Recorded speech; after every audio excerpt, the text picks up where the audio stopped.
Un saludo, amigas y amigos, hermanas y hermanos. En este momento vamos a tratar de reflexionar sobre la lectura del Santo Evangelio que la liturgia de la palabra nos propone para nuestra consideración. Y es el texto que tomamos de San Mateo en el capítulo número 21, versículos que van del 28 al 32. Vamos en primer lugar a hacer una breve oración para que el Señor también nos ayude en esta reflexión sobre este Evangelio del domingo 26 del tiempo ordinario. Decimos en el nombre del Padre, del Hijo y del Espíritu Santo. Amén.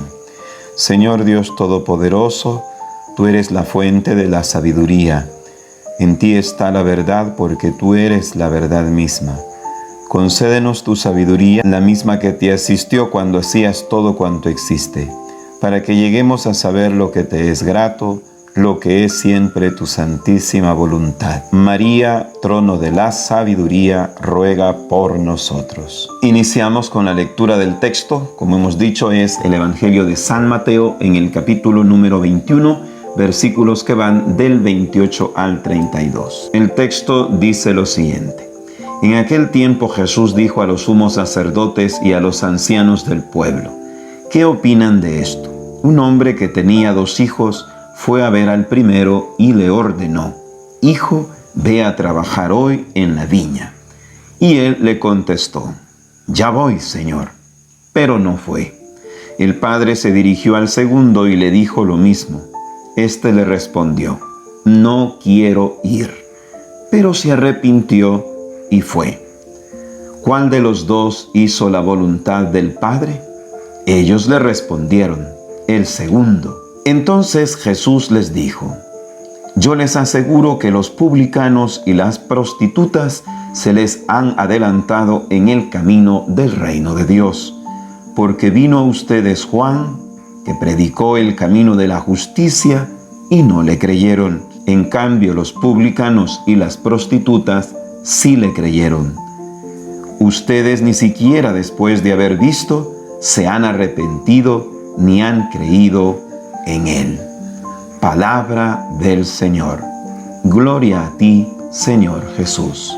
Este es el texto que nos propone la liturgia de la palabra como evangelio de este 26º domingo del tiempo ordinario. De nuevo, el lenguaje de la parábola es utilizado por Jesús para enseñarnos la verdadera religión, la autenticidad de la fe, o la fe que Él mismo quiere decirnos que es verdadera, para distinguirla de aquella que es falsa. Detengámonos a partir de este texto en 5 puntos principales que nos ayudarían a captar parte del mensaje que Jesucristo nos transmite en este texto de Mateo capítulo 21, versículos que van del 28 al 32. En primer lugar, conviene destacar que hacer la voluntad de Dios no significa hacerlo todo de modo perfecto. La verdadera religión o la perfección cristiana no tiene que ver con el perfeccionismo. El perfeccionismo es más bien una enfermedad de orden psíquico y que también podríamos denominarla espiritual,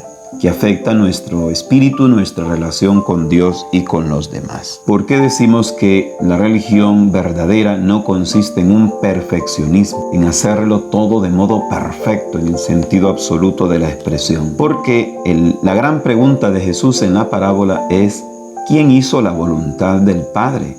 Si el hijo que dijo no quiero y terminó yendo, o si el hijo que dijo sí, yo voy a trabajar a la viña, pero al final no fue. La respuesta es bastante sencilla, pero también muy elocuente.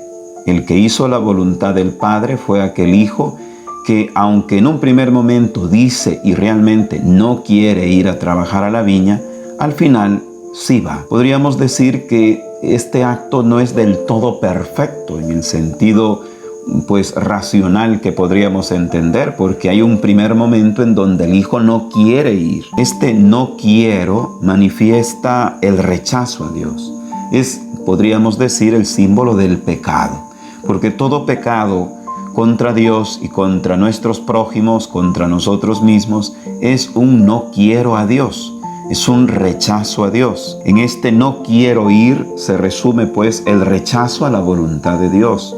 En este no quiero se significa el pecado de cada ser humano, que rechaza a Dios, a su divina voluntad, en su propia voluntad. ¿Cuántos no quiero no tenemos nosotros en nuestra vida o no hemos tenido en nuestra vida y quizás seguiremos teniendo? Esos no quiero son esos rechazos directos a la voluntad de Dios.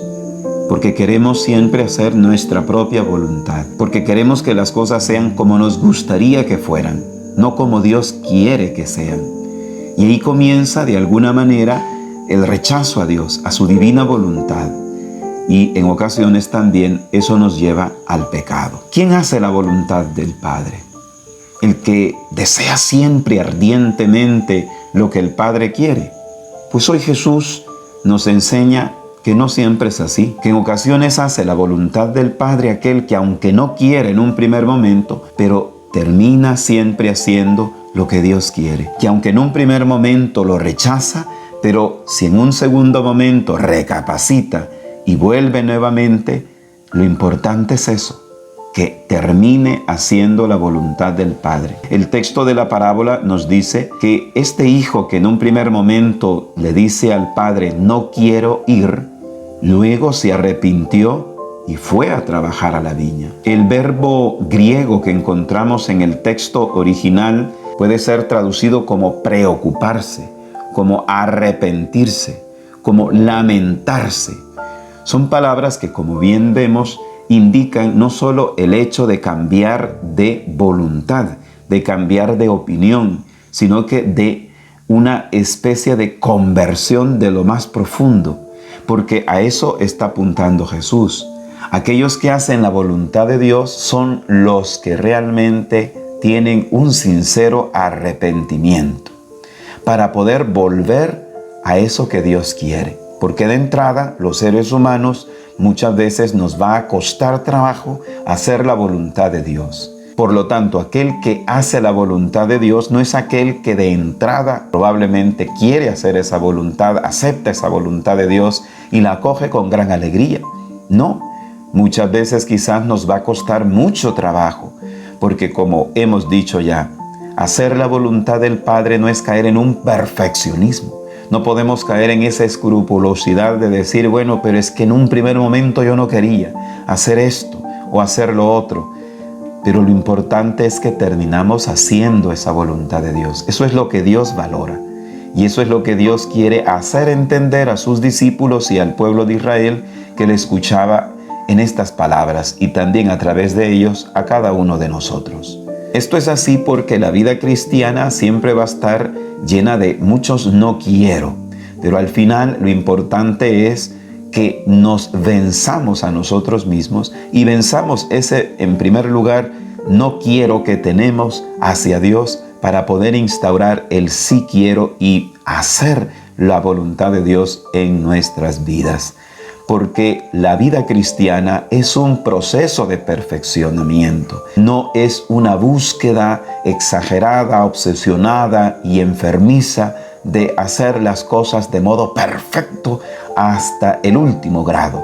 Eso más bien es fruto de nuestra soberbia, de nuestro egoísmo en el cual queremos presentarnos a Dios de modo intachable. Y la verdad es que el que nos hace irreprochables es Dios con su misericordia, no nosotros con nuestro esfuerzo personal. No. En un segundo momento podríamos decir que hacer la voluntad de Dios significa también ser capaces o ir siendo capaces de vencer nuestra propia voluntad, que busca, como hemos dicho, rechazar a Dios. Es como vencernos a nosotros mismos. Esta verdad espiritual la podemos encontrar en frases como la de San Pablo. Ya no soy yo quien vive en mí, sino que es Cristo el que vive en mí. O como aquellas otras de San Juan Bautista. Él tiene que crecer, yo tengo que menguar.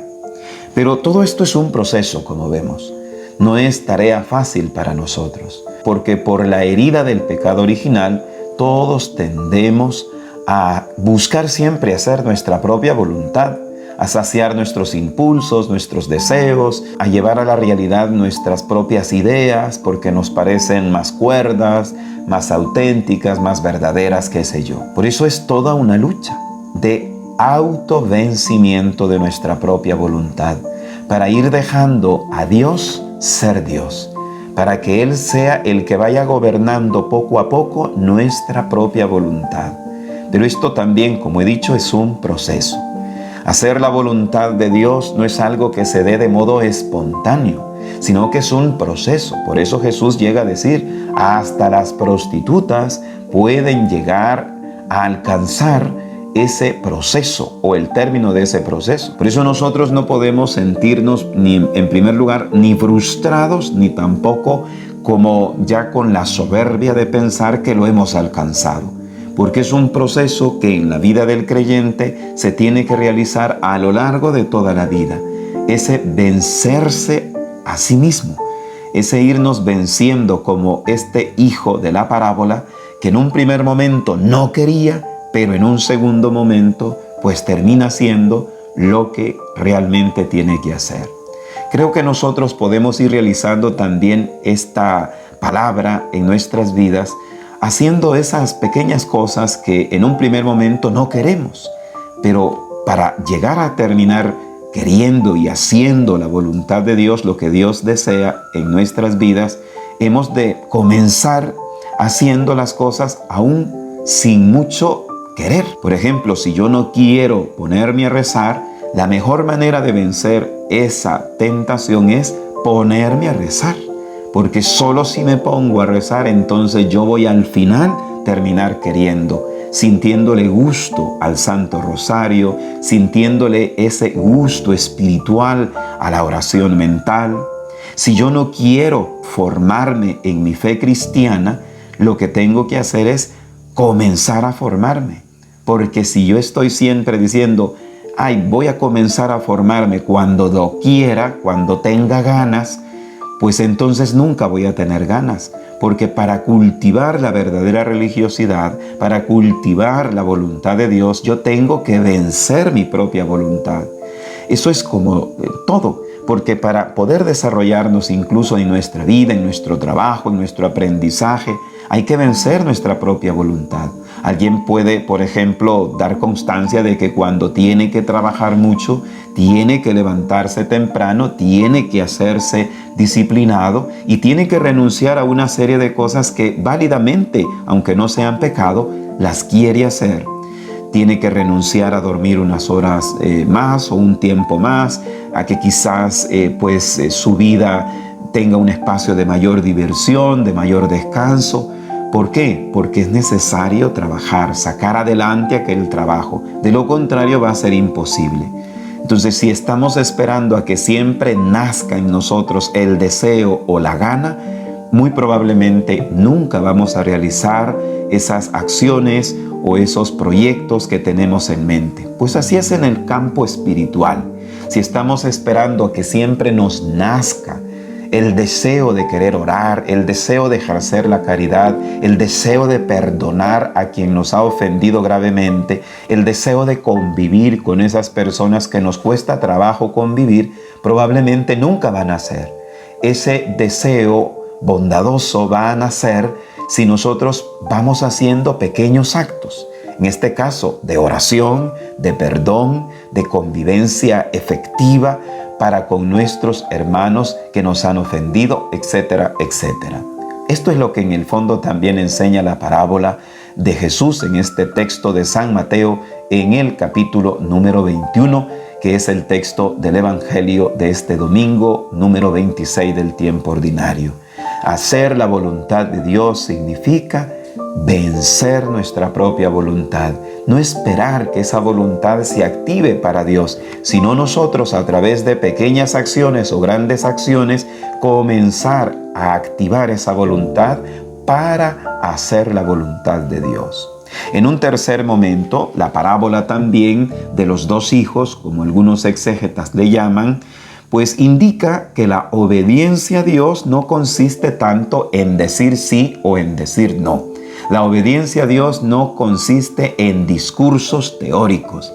la obediencia a Dios o en hacer la voluntad de Dios no consiste solamente en un mero hablar, en un hablar bonito de que yo cumplo la voluntad, de que es necesario cumplir la voluntad de Dios o de que qué importante es cumplir la voluntad de Dios. Hacer la voluntad de Dios o obedecer a Dios no se detiene o no se queda reducida en un mero discurso teórico, sino que es un poner en práctica, como el hijo de la parábola que estamos mencionando. Aunque en un primer momento dice no voy, en un segundo momento va y va a trabajar a la viña. Y Jesús dice, este sí cumplió la voluntad del Padre. En cambio el otro que dijo, sí Padre, yo voy, pero al final no fue, no ha cumplido la voluntad del Padre, porque la obediencia no consiste tanto en un hablar, sino en un actuar. Esto nos lleva a un segundo punto. La verdadera religiosidad, la verdadera fe vivida, no es aquella que se vive en las meras apariencias. Muchas veces nosotros los cristianos solamente nos movemos por apariencias, porque hacemos todo de modo muy externo. Uno de los hijos le dice al padre de la parábola de que va a ir, porque solo aparenta buena voluntad, porque solamente su decir es una apariencia de obediencia, pero internamente no quiere ir y de hecho no va. De hecho no hace lo que el Padre le está pidiendo. Jesús con esto estaba haciendo una crítica constructiva a una religión que solamente se basa en la práctica de cosas externas, de apariencias, pero que no toca el corazón, que no lleva al ser humano a una práctica de obediencia interior. Y esto es una invitación a no caer en diversos excesos o errores de nuestra práctica religiosa o nuestra práctica de fe que son muy comunes en nosotros los cristianos. En un primer momento podríamos mencionar el moralismo religioso. Esto de querer siempre tener un cuidado excesivo de las normas morales. Es cierto que hay que ser cuidadosos de las normas morales, pero ya Jesús dijo a los fariseos, ustedes cuelan el mosquito pero se tragan el camello. Jesús con eso estaba indicando el rigorismo de los fariseos, ese rigorismo moralista que solamente era una apariencia de auténtica religión, pero que en el fondo ellos, podríamos decir de modo incoherente, cometían pecados más graves de los que le acusaban a la demás gente. Entonces el moralismo es una especie de religiosidad meramente externa y no auténtica. Otro problema es el ritualismo. Esto tiene que ver sobre todo con la cuestión del culto religioso. Podemos ser muy minuciosos con el culto divino, pero si de allí para allá se nos olvida quiénes somos, si solamente aparentamos una gran santidad y cuidamos muy bien todo el tema de los ritos religiosos, y que eso hay que cuidarlo, no decimos que no. Si somos solamente exageradamente cuidadosos en el tema de los ritos y luego nuestra vida moral, nuestra convivencia personal, en los diversos ambientes humanos que nos toca vivir, nos comportamos como que si no fuésemos cristianos, eso lo que manifiesta es que nuestra obediencia a Dios, nuestro cumplir la voluntad de Dios es solamente apariencia. Otro problema es el dogmatismo. Si bien es cierto, hay que cuidar y salvaguardar la verdad de la doctrina, la verdad del Evangelio, no podemos caer por defender esa verdad en ultrajar, en dañar, en hacer mal a nuestros prójimos que no creen en lo que nosotros creemos, que no piensan como nosotros pensamos.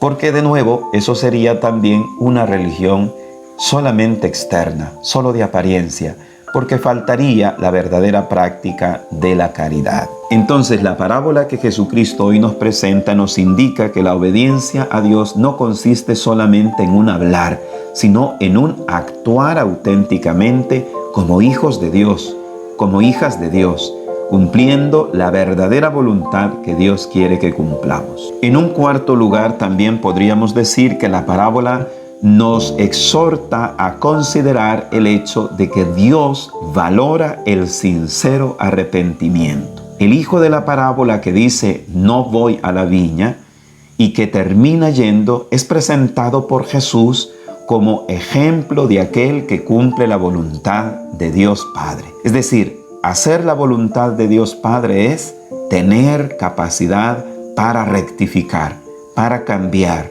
El que se arrepiente agrada a Dios. El que se arrepiente es aquel que realmente hace la voluntad de Dios. Eso es lo que está de fondo también en este texto parabolesco.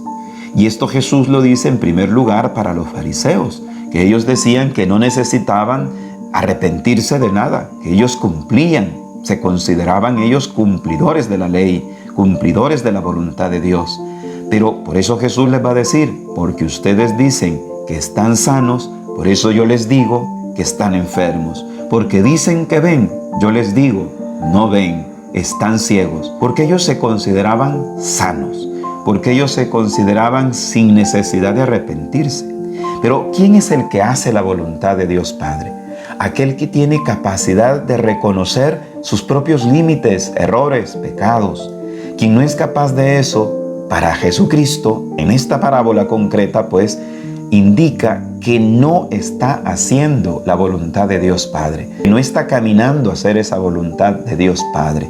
Esto también nos indica este texto de la parábola de San Mateo. La parábola pues nos muestra que el arrepentimiento atrae la gracia de Dios, atrae la bendición de Dios, atrae la bondad de Dios para nuestras propias vidas, porque Dios se conmueve ante el pecador arrepentido y nunca lo dejará con su culpa, nunca lo dejará con su propio pecado. Por eso es que en el texto de Lucas capítulo 15, la famosísima parábola del hijo pródigo, nosotros recordamos cuando este texto nos dice que el padre se conmovió cuando vio que su hijo volvía hacia él. Bueno, porque el padre ve que eso es también hacer la voluntad suya. Cuando el hijo se arrepiente, cuando el hijo vuelve, cuando el hijo corrige la decisión que antes había tomado. Esto también manifiesta la grandeza del ser humano y también la grandeza de la misericordia de Dios. Por último, en esta parábola del capítulo 21 de San Mateo, en sus versículos 28 al 32, que se nos ha narrado en este 26º domingo del tiempo ordinario, se nos pone una alerta contra el tema de reducir nuestra vida cristiana a solamente buenas intenciones. Decían las abuelitas de antes, no sé si las de ahora también lo dicen, que de buenas intenciones está empedrado el camino al infierno. Con esto no quiero decir que las buenas intenciones no deban de estar en nuestra vida cristiana y en nuestra lucha cristiana. Claro que sí.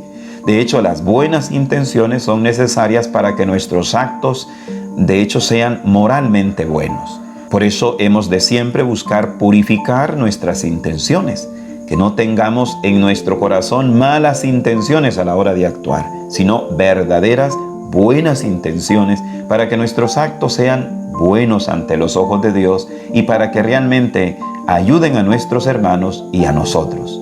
Pero no bastan las buenas intenciones.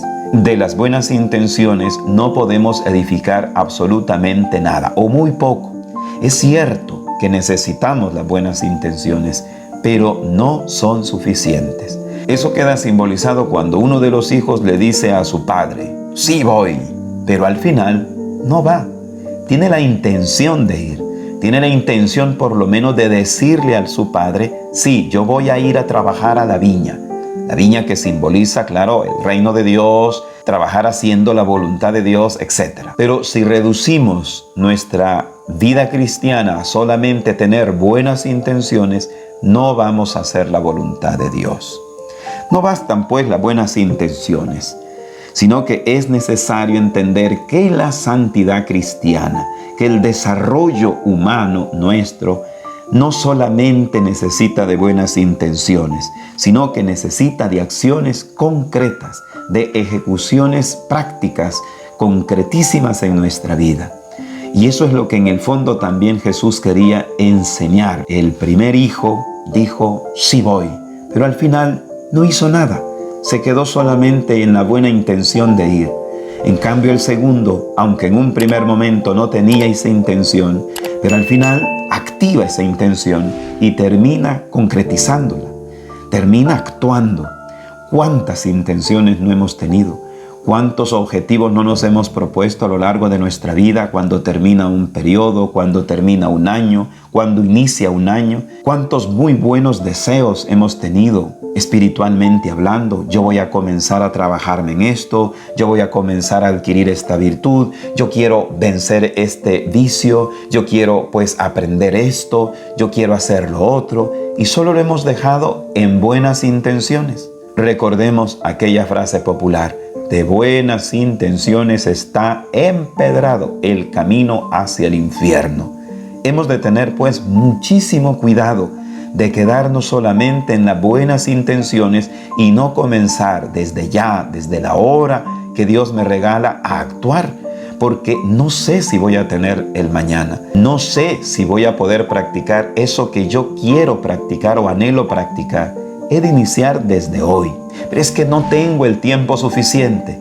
He de ponerme con el tiempo que tenga. Si un minuto tengo, pues ese minuto lo dedico a actuar para no quedarme reducido solamente en la buena intención. Le pedimos pues al Señor que nos ayude con su gracia para poder realizar bien su voluntad, que Él nos ayude y que María Santísima también interceda por nosotros.